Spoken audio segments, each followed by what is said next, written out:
안녕하십니까. 코로나19 통합뉴스룸 5시 뉴스입니다.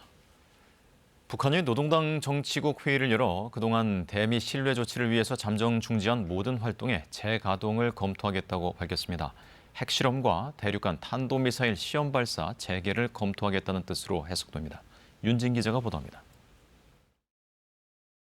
북한이 어제 김정은 국무위원장이 참석한 가운데 노동당 중앙위원회 정치국 회의를 열었습니다. 노동신문은 정치국 회의에서 현 한반도 주변 정세와 일련의 국제 문제들을 검토하고 이후 대미 대응 방향을 토의했다고 전했습니다. 그러면서 미국이 합동 군사 연습을 수백 차례 벌이고 각종 전략 무기 시험을 진행하는 한편 핵 전략 무기들을 한반도 주변에 들이밀며 국가 안전을 엄중히 위협했다고 밝혔습니다. 또 자신들을 중상 모독하면서 20여 차례 단독 제재 조치를 취하고 자위권을 거세하기 위한 책동에 집요하게 매달리고 있다고 주장했습니다. 때문에 미국의 적대시 정책과 군사적 위협이 더 이상 묵고할 수 없는 위험 수준에 이르렀다고 밝혔습니다. 신문은 이런 점을 근거로 미국의 대북 적대 행위들을 확고히 제압할 수 있는 보다 강력한 물리적 수단들을 강화 발전시키기 위한 국방정책 과업들을 다시 지시했다고 밝혔습니다. 특히 북한이 선결적으로 취했던 신뢰 구축 조치들을 전면 재고하고 잠정 중지했던 모든 활동을 재가동하는 문제를 신속히 검토할 것을 지시했다고 전했습니다. 앞서 북한은 2018년 4월 노동당 전원회의에서 핵실험장을 폐기하고 핵실험과 대륙간 탄도미사일 시험 발사를 중단하겠다고 선언한 바 있습니다. 이후 북한은 각종 미사일 시험 발사를 진행하면서도 핵실험과 대륙간 탄도미사일 시험 발사는 하지 않았는데 이번 결정은 이를 재개하는 것을 검토하겠다는 뜻으로 해석됩니다. 미국은 북한이 올 들어 4차례 미사일 시험 발사를 진행한 것과 관련해 유엔 안전보장이사회 소집을 요청한 상태입니다. KBS 뉴스 윤진입니다.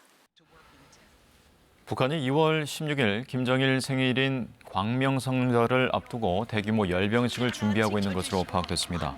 합동참모본부 관계자는 현재로서는 준비하는 정도의 활동이라면서 열병식이 열리는 장소를 특정해서 설명드릴 단계는 아니라고 말했습니다. 이런 가운데 3월로 예정된 올해 전반기 한미연합지휘소 훈련은 대선과 주한미군 내 코로나19 확산 등을 고려해서 연기될 것으로 보입니다.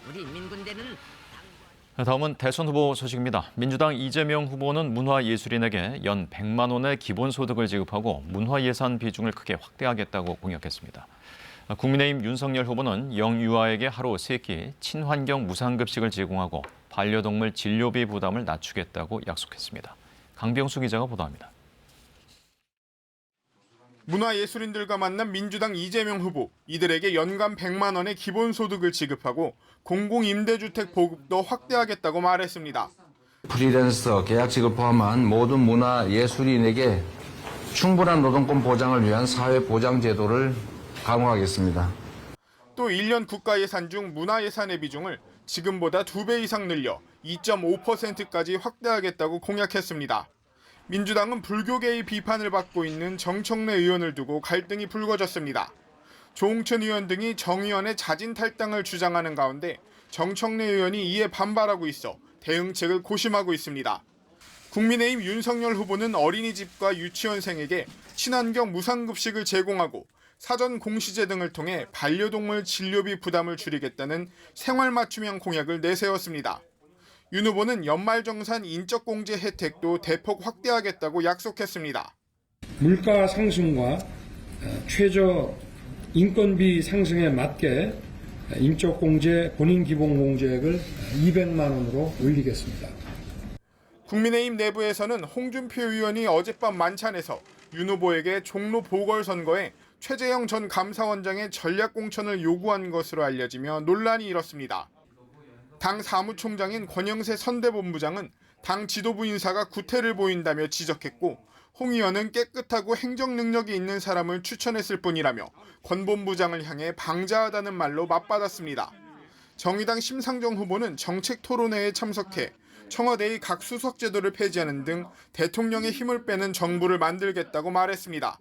국민의당 안철수 후보는 청와대 규모 축소와 함께 대통령 임기 중간 실시한 국민평가에서 절반 이상 신뢰를 얻지 못하면 물러나겠다고 밝혔습니다. KBS 뉴스 강병수입니다. 조혜주 중앙선거관리위원회 상임위원이 임기 만료를 이유로 선관위원회에서 물러나겠다는 뜻을 밝혔으나 문재인 대통령이 이를 반려한 것으로 전해졌습니다. 통상 상임위원 임기 3년이 끝나면 법적 임기 6년을 채우지 않고 물러나는 관행에 따라 조 상임위원이 사의를 표했는데 문 대통령은 대통령 선거가 채 50일도 남지 않은 상황에서 선관위의 안정적 운영을 고려해 사의를 반려한 것으로 전해졌습니다. 이와 관련해 국민의힘 김기현 원내대표는 전례 없는 편법이라면서 임기 말 꼼수 알박기 시도라고 비판했습니다. 김 원내대표는 정권의 입맛에 맞춘 편파적 선거법 해석에 충실했던 사람이라며 그 충성심을 인정받아 헌정사상 전례 없는 특혜를 누리는 것이라고 말했습니다. 다만 헌법은 선관위원회 임기를 6년으로 규정하고 있어 조 상임위원이 3년 더 비상임 선관위원을 하는 것이 규정상 제한되지 않는다는 것이 선관위 입장입니다. 국내에서 코로나19 확진자가 나온 지 오늘로 꼬박 2년이 됐지만 오미크론 변이 확산으로 국내 신규 확진자 수는 다시 6천 명대로 올라섰습니다. 정부는 새 방역 체계를 준비 중인 가운데 3차 접종이 오미크론에도 효과가 있다며 접종을 서둘러 줄 것을 요청했습니다. 홍혜림 기자입니다. 오늘 0시 기준 국내 코로나19 신규 확진자는 모두 6,603명입니다. 일주일 전보다 2,400여 명 급증했고 6,000명대 확진은 지난달 24일 이후 27일 만입니다. 이 가운데 국내 지역사회 감염은 6,357명입니다. 당국은 국내 지역사회 감염자 수가 7,000명을 넘어서고 증가 추이가 있는 것으로 판단되면 의료자원의 선택과 집중을 핵심으로 한 오미크론 대응 체계를 가동한다는 입장입니다. 해당 국가의 방역 대책, 예방접종의 수준이나 규모 등 상이한 부분이 많기 때문에 국내 상황을 고려해서 전망하고 또 대비하고 있다는 말씀을 드립니다. 오미크론 대응 체계가 가동되면 중증 환자 중심으로 입원 치료 등이 이루어집니다. 무증상이나 경증 환자는 재택 치료를 하며 필요시 지정 병의원에서 통원 치료를 받을 수 있습니다. 이처럼 새 방역 체계의 가장 큰 특징은 동네 의원이 코로나 치료에 참여하는 것인데 환자 별도 동선이나 의료진 보호장구 기준 등 동네 의원 코로나 치료 지침이 완성돼 있지 않아 전면 시행은 어렵다는 게 당국의 판단입니다. 이에 따라 당국은 이르면 내일 코로나 전담 의원급 의료기관 운영 계획을 발표하고 오미크론 상황에 맞춰 점진적으로 확대해 나가기로 했습니다. 당국은 또 백신 3차 접종이 오미크론 변이에 대해서도 효과가 있는 것으로 나타났다며 접종할 것을 당부했습니다. 오미크론 변이에 대한 중화 항체가는 접종 전 대비 10.5에서 28.9배 증가하였고 3차 접종은 오미크론에 대해서도 여전히 효과적인 대응 수단입니다. 당국은 또 임신부 감염 시 위중증률이 임신하지 않은 여성보다 9배 높아진다며 접종의 필요성을 다시 한번 강조했습니다. KBS 뉴스 홍혜림입니다.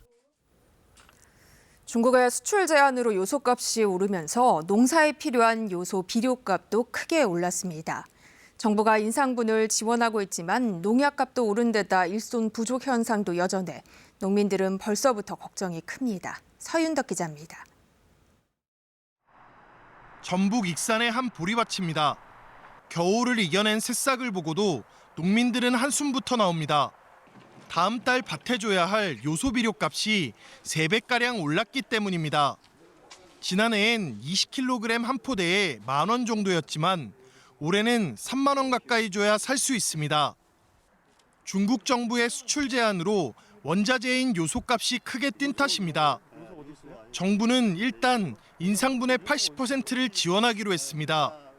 하지만 농민들은 지원을 받아도 부담이 적지 않다고 말합니다. 50년이 더 넘게 농사를 짓는데 이렇게 오르는 것은 처음 일이에요. 전국적으로 우리 농민들한테 돌아가는 부담은 엄청나다고 볼 수 있죠. 농약값도 마찬가지입니다. 한 해 전보다 적게는 5%에서 많게는 20-30%까지 값이 올랐습니다. 원자재 상승으로 인해서 농약 가격이 올랐고요. 제초제 그런 품목들이 좀 올랐습니다. 수입을 하는데 구입하기 힘든 부분 때문에 이렇게 올랐다고 들었습니다. 설상가상 오미크론 변이의 등장으로 코로나19 확산세가 이어지면서 외국인 노동자 등 일손 구하기도 여전히 쉽지 않습니다. 한 해 농사를 준비하는 농민들, 생산비 상승에 일손 부족까지 이중고에 시달리고 있습니다. KBS 뉴스 서윤덕입니다. 대구의 한 주상복합 신축 아파트 상가를 두고 사기 분양 논란이 일고 있습니다. 계약자들은 1층인 줄 알고 계약했지만 완공 후 받은 등기에는 지하층으로 표기돼 있었기 때문인데요. 어찌된 일인지 안혜리 기자가 취재했습니다. 3년 전 대구의 한 신축 아파트 상가를 분양받은 계약자 6명은 최근 건물 완공 후 등기를 받고 황당함을 금치 못했습니다. 1층인 줄 알고 계약했던 상가가 등기에 지하층으로 표기된 겁니다. 분양 당시 계약서에는 상가 1층으로 적혀 있었고 이후 취득세 영수증과 정산 내역서에도 지하층이라는 내용은 없었습니다. 건물 조감도에서도 1층처럼 표현된 탓에 주민들은 사전에 알기 어려웠다고 말합니다. 이 상가를 보면 이렇게 오르막길을 끼고 있고요. 다른 한쪽을 보면 사람 키보다 훨씬 높은 돌담벽이 있어 1층인지 지하층인지 구분하기가 힘듭니다. 지하층이라면 1층 상가보다 분양 가격이 낮아야 정상인데 해당 상가는 오히려 같은 아파트의 반대편 동 1층 상가보다 분양가가 높기까지 했습니다. 노후자금으로 19년 2월에 퇴직금하고 다 섞어서 분양을 받았거든요. 지하층이라는 받지도 안 하고요. 관할구청에 확인해보니 건설사는 아파트를 짓기 전 건축 허가를 신청할 때 해당 상가를 지하층으로 승인받은 것으로 드러났습니다. 계약서와 등기부의 목적물 표시가 이제 명백히 다른 것으로 인정되고 따라서 이제 계약 취소가 인정될 가능성이 높습니다. KBS 취재가 시작되고서야 해당 건설사는 계약서 표기 오류에 의해 발생됐다며 계약자와 원만하게 협의하겠다고 밝혔습니다.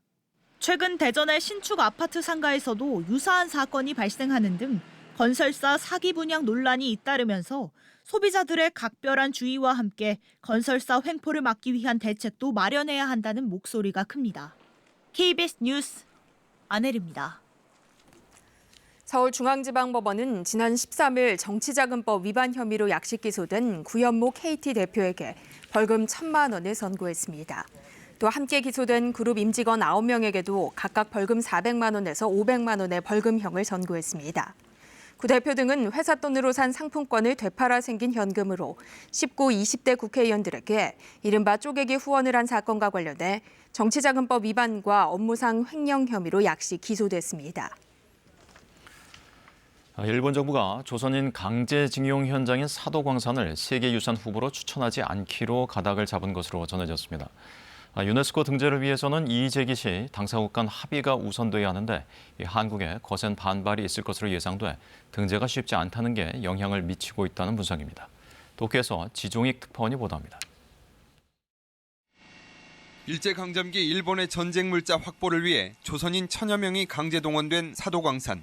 에도시대 금 생산 공정을 내세워 10여 년 만에 일본 내 세계문화유산 단독 후보로 올랐지만 일본 정부가 유네스코 정식 추천은 보류할 것이라고 일본 언론들이 보도했습니다. 사도광산을 세계유산 후보로 추천하더라도 군함도에 이어 강제징용과 관련한 반발로 세계유산 등재가 어렵다고 판단한 것으로 알려졌습니다. 또 현 단계에서는 한국과의 합의나 설득도 어려울 것이라고 예상한 것으로 보입니다. 유네스코는 과거 중국 난징 대학살 기록의 세계 기록유산 추천 과정에서 일본이 문제를 제기하자 이의 신청이 있을 경우 당사국 간 합의가 우선돼야 한다는 원칙을 마련했습니다. 일본이 직접 주도해 이 같은 제도가 마련됐는데 한국과의 합의 절차 없이 추천을 강행할 경우 국제사회의 신용을 잃을 것이라는 판단도 작용한 것으로 보입니다. 이에 따라 니가타현과 사도시 등 10년 넘게 사도광산의 세계유산 등재를 준비해온 해당 지역과 추천 강행을 압박해온 일본 내 일부 정치권에서 큰 반발이 있을 것으로 예상됩니다. 도쿄에서 KBS 뉴스 지종익입니다. 2010년 이후 중단됐던 한국과 걸프 지역 국가들과의 FTA 협상이 다시 시작됩니다. 사우디아라비아 방문 일정을 마무리한 문재인 대통령은 오늘 새벽 마지막 순방 후 이집트에 도착했습니다. 카이로 현지에서 이철호 기자가 보도합니다. 걸프만 지역에 6개 국가가 모인 걸프협력회의. 우리나라 중동 교역액의 78%, 원유 수입액의 60% 이상 차지하는 나라들입니다. 문재인 대통령과 알 하즈라프 걸프협력회의 사무총장은 2010년 이후 중단됐던 양측의 FTA 협상을 재개하기로 했습니다. 정부는 FTA 체결로 제조업은 물론 수소와 의료, 바이오 등의 분야에서 중동 거대 경제권과의 협력 강화 기반이 마련될 것으로 기대하고 있습니다. GCC와 한국의 협력은 이제 보건, 의료, 과학기술, 국방안보, ICT와 지재권 등 다양한 분야로 확대되고 있습니다. GCC와 한국 간 협력의 차원이 달라지고 있습니다. 문 대통령은 이어 우리 기업이 참여하고 있는 사우디 최초의 광역교통 시스템 리야드 메트로 건설 현장을 찾았습니다. 사우디 일정을 마무리한 문 대통령은 오늘 새벽 마지막 순방국 이집트에 도착했습니다. 오후에는 LCC 이집트 대통령과의 정상회담에 이어 공동 언론 발표도 할 예정입니다. 이집트와는 K2 전차와 K9 자주포 수출을 위한 막바지 협상이 진행 중인데 이번 정상회담을 통해 계약 성사 소식이 전해질지 관심이 모아집니다. 카이로에서 KBS 뉴스 이철호입니다. 미국의 바이든 대통령이 취임 1주년을 맞아 기자회견을 열고 코로나와 물가 상승으로 인한 경제 문제를 해결하겠다고 강조했습니다. 그러나 이 2시간 동안 열린 회견에서는 바이든 행정부가 1년간 제대로 이룬 것이 없다는 비판이 이어졌습니다. 워싱턴에서 김양순 특파원의 보도입니다. 취임 1년을 맞아 기자회견장에 선 바이든 미 대통령. 끝나지 않은 코로나19와 높은 물가 상승률로 힘들다는 걸 알고 있다고 말문을 열었습니다. 다만 이제 백신 접종을 통해 전염병 대유행의 다른 국면으로 접어들었다고 본다며 코로나19 극복에 힘을 실었습니다. We're moving toward a time when COVID-19 won't disrupt our daily lives. Where COVID-19 won't be a crisis. 인플레이션 우려에 대해선 미국 연방준비제도가 잘 통제할 것이라고 강조했습니다. A critical job in making sure that the elevated prices don't become entrenched rests with the Federal Reserve. 그러나 이어진 질의응답에선 기자들의 비판이 잇따랐습니다. 코로나 사망자 수는 지난해보다도 더 늘었고 물가 상승률이 사상 최고치를 기록하며 경제에 발목을 잡고 있다는 지적입니다. 대외 관계에서도 러시아의 우크라이나 침공을 앞두고 긴장이 고조된 상황. 이에 대해 바이든 대통령은 러시아가 실제 침공할 경우 크게 대가를 치를 것이라고 공언했습니다. It is going to be a disaster for Russia, and that our allies and partners are ready to impose severe cost and significant harm on Russia and the Russian economy. 취임 1년을 맞은 바이든 미 대통령의 성적표는 그다지 좋지 못합니다. 지지율도 트럼프 전 대통령을 제외하면 역대 최저치입니다. 그럼에도 바이든 대통령은 스스로를 낙관주의자라 칭하며 아직 할 일이 많이 남았다고 밝혔습니다.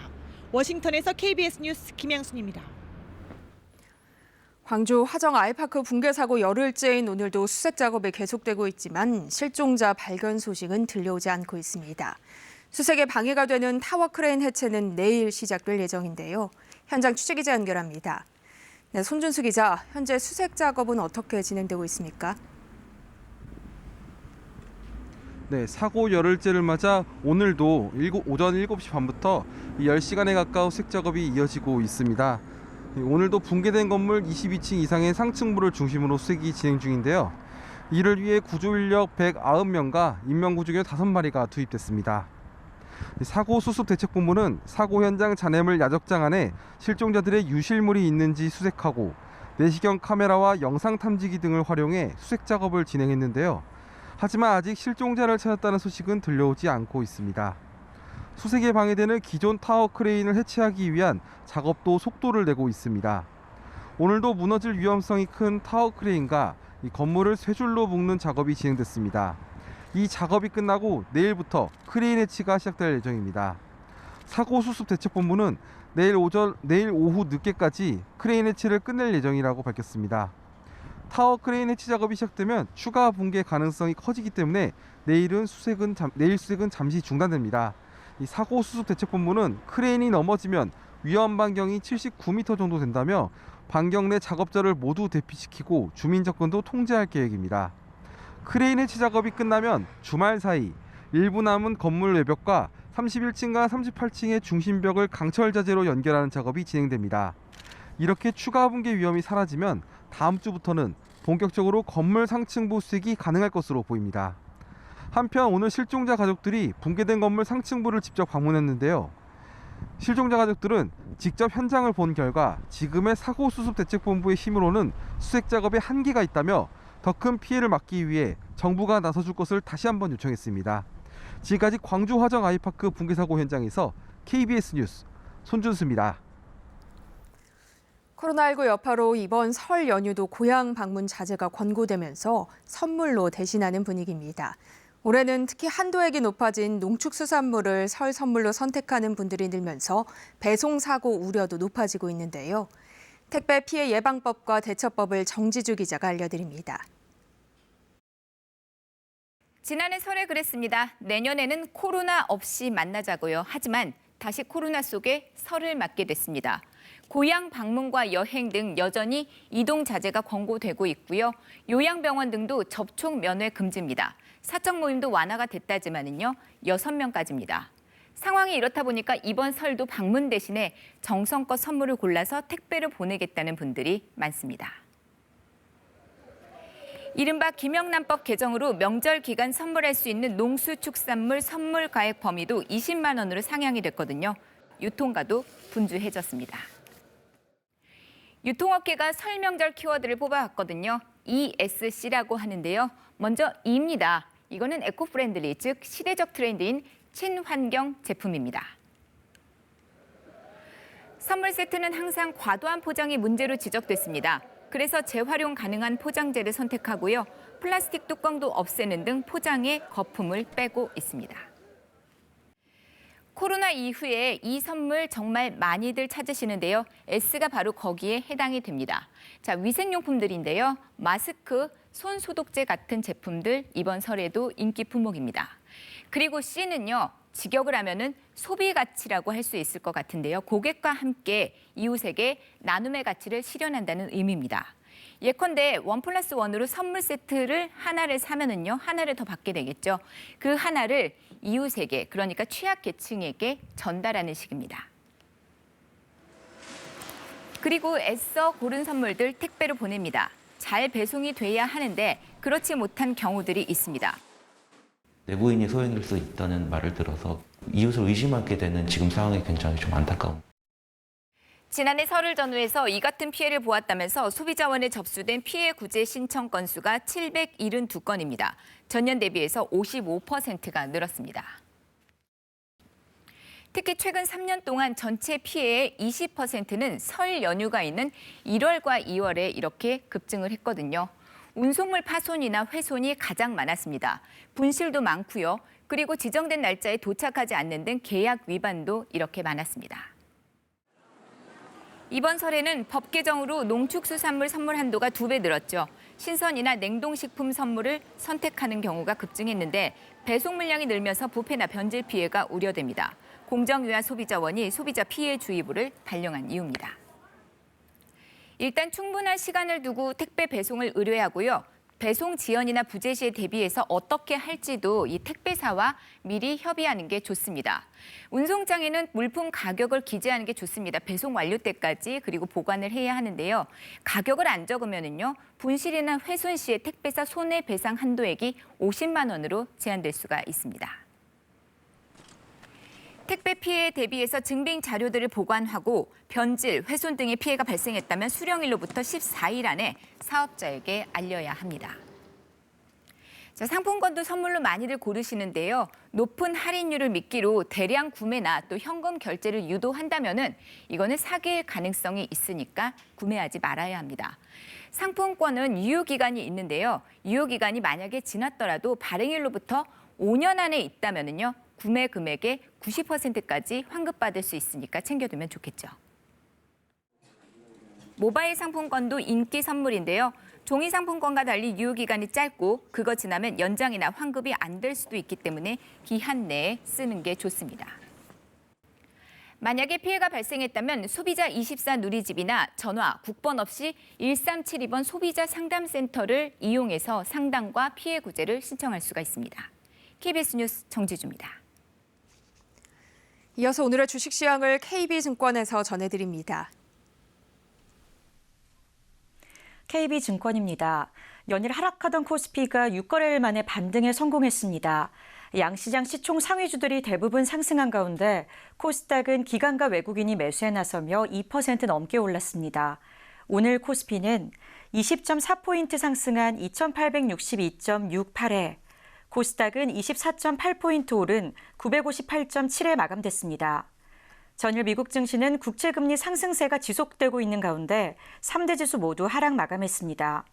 코스피는 외국인의 팔자에도 개인과 기관이 매수에 나서며 상승 마감했습니다. 한국항공우주가 내년 실적 성장에 대한 기대감에 7% 넘게 상승하며 강세를 보였고 LG화학이 6거래일 만에 반등하며 6% 넘게 올랐습니다. 또 코로나 신규 확진자 수가 급증하면서 새로운 진단키트 출시에 대한 기대감에 CGN이 9%대 강세를 보였고 최근 부진한 흐름을 보였던 카카오가 6거래일 만에 반등에 성공했습니다. 한편 미국 반도체주가 하락한 영향으로 SK하이닉스가 약세로 마감했습니다. 오늘 원달러 환율은 70전 오른 1192원 40전에 거래를 마쳤습니다. 지금까지 KB증권이었습니다. 오늘은 겨울의 마지막 절기 대안입니다. 대안이 지나고 내일 낮부터는 추위가 누그러들 텐데요. 아침까지는 한파특보와 함께 추위가 이어지겠습니다. 그만큼 일교차도 크게 벌어지겠고요. 주말부터는 기온이 더 올라서겠습니다.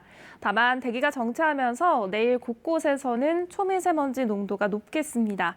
인천과 경기 남부, 충청권에서 나쁨 수준 예상됩니다. 현재 전국이 대체로 맑은 가운데 내일 아침까지 울릉도 독도에는 약한 눈비가 내리겠습니다. 내일도 고기압의 영향으로 대체로 맑은 날씨를 보이겠는데요. 다만 아직까지 곳곳에 눈이 채 녹지 않아서 도로가 미끄럽습니다. 안전 조심하셔야겠습니다. 내일 아침까지는 추위가 이어집니다. 내일 아침 서울이 영하 7도, 대구 영하 8도, 부산 영하 1도로 아침까지는 춥겠고요. 한낮에는 기온이 쑥 오르면서 서울이 4도, 진주 8도, 부산 9도까지 오르겠습니다. 바다의 물결은 동해상에서 최고 4m까지 높게 일겠습니다.